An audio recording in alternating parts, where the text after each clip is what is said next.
हम सब लोग पिछली क्लास में रूस के राष्ट्रपति के बारे में पढ़ रहे थे। उसका निर्वचन, पावर एंड फंक्शन, कार और अधिकार।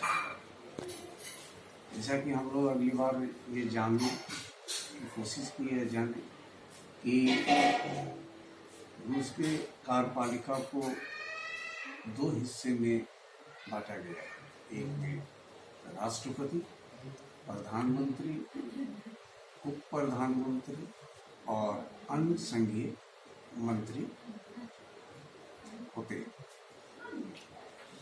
लेकिन इसमें राष्ट्रपति जो होता है या है वो काफी शक्तिशाली बनाया गया है। कहने वाले तो ये भी कहते हैं कि कुछ मामलों में रूस का राष्ट्रपति अमेरिकी राष्ट्रपति से भी अधिक शक्तिशाली है। तो इसी कड़ी को, इसी कार्य और अधिकार की फंक्शन को आगे बढ़ाते हुए हम लोग फिर आज आगे बढ़ते हैं।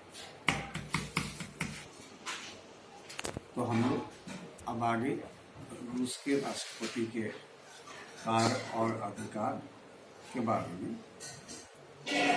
जानते हैं। तो आज शुरू करते हैं वित्तीय शक्ति, फाइनेंशियल पावर। राष्ट्रपति के पास कुछ वित्तीय शक्तियां भी हैं।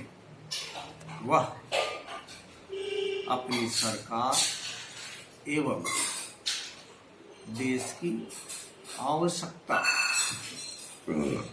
अनुसार प्रतिवर्ष हर साल बजट तैयार कर जीवा में पेश करवाता है। संघीय सभा द्वारा उसके बजट को पारित न करने पर वह अनुवर्ती बजट के लिए डिक्री यानी कि आदेश जारी कर सकता है या संघीय सभा द्वारा पारित किसी वित्तीय विधेयक पर वह वीटो जारी कर सकता है। वीटो एक अलग तरह का अधिकार होते हैं जिसमें किसी चीज की मंजूरी अगर सामने वाले को यानी कि रशियन प्रेसिडेंट को कोई चीज या प्रस्ताव मंजूर ना हो तो वो उस पर वीटो लगाता है, उसी को वीटो कहते हैं। निषेधाधिकार वह रूसी संघ के केंद्रीय बैंक के सभापति चेयरमैन को नियुक्त करता है तथा उसे हटा सकता है। लेकिन उसे नियुक्ति और पदच्युति यानी कि पद से हटाने की डूमा को जानकारी देनी होती है। तो ये रशियन राष्ट्रपति के वित्तीय अधिकार यानी कि हर साल वो बजट पेश करता है और उसको पास करवाता है। तो ये दुनिया की तमाम कार्यपालिका के पदाधिकारियों का ये काम होता है। उनके द्वारा ही दुनिया के तमाम संविधान राज्यों में केंद्रीय बजट जो है वो पास किए जाते हैं। अब आगे हम लोग बात करते हैं न्यायिक अधिकार, जुडिशियली पावर। रूस के राष्ट्रपति के पास क्षमादान का भी अधिकार, क्षमादान यानी कि किसी को किसी न्यायालय के द्वारा कोई सजा हुआ हो तो वो उस पर उसको माफ कर सकता है, ऐसा भी उसको अधिकार है। हमारे यहाँ राष्ट्रपति के पास भी ये क्षमादान का अधिकार है।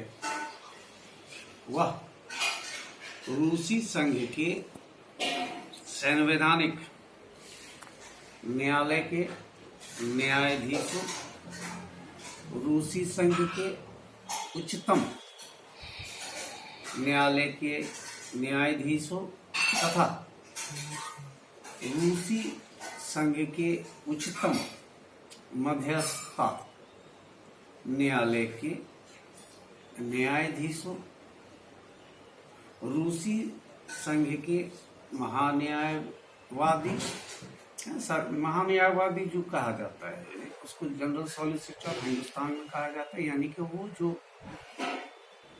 होता है वो सरकार का वकील है एक तरह से, उसी को महान्यायवादी कहा जाता है। तो रूसी संघ के महान्यायवादी तथा संघीय न्यायालयों के न्यायाधीशों के पद पर नियुक्ति के लिए संघीय परिषद वहां के उच्च सदन को कहते हैं, को नाम प्रस्तावित करता है, यानी कि उसकी सूची या लिस्ट जारी करता है। वह महान्यायवादी को कार्यमुक्त करने यानी कि पद से हटाने करने संबंधी प्रस्ताव को भी संघीय परिषद के सम्मुख यानी कि सामने रखता है। ये जो हम लोग अभी देखा उसके हिसाब से ये कहा जा सकता है कि रूस के अंदर संघीय न्यायालय 3 तरह के न्यायालय होते हैं, और जिसमें रूसी संघ का उच्चतम न्यायालय, मध्यस्थ न्यायालय और संवैधानिक न्यायालय। कहने का मतलब ये है कि अगर हटाने का अगर बात आता है महान्यायवादी को, तो उसका प्रस्ताव जो है वो खुद नहीं हटाता है, संघीय परिषद के पास भेजता है और आमतौर पर उसकी मंजूरी भी वो दे देता है। अब आगे बात करते हैं हम लोग रूस के राष्ट्रपति के सैन्य शक्ति यानी कि मिलिट्री पावर, सैन्य शक्ति के बारे में। राष्ट्रपति रूस के सशस्त्र बलों का सर्वोच्च कमांडर इन चीफ होता है, मतलब सेना का सर्वोच्च पदाधिकारी या राष्ट्राध्यक्ष भी उसको कहा जा सकता है। उसे सशस्त्र बलों के सुप्रीम कमांडरों को नियुक्त करने तथा बर्खास्त करने का अधिकार होता है। वह रूसी संघ की सैन्य नीति मिलिट्री पॉलिसी का अनुमोदन करता है। रूसी संघ के विरुद्ध किसी प्रकार के उत्तेजक यानी कि भड़काऊ कार्रवाई होने पर या तत्कालिक यानी को उस समय धमकी मिलने पर राष्ट्रपति रूसी संघ के प्रदेश में मार्शल यानी कि इमरजेंसी लागू कर सकता है। हालांकि मार्शल लागू करने की सूचना उसे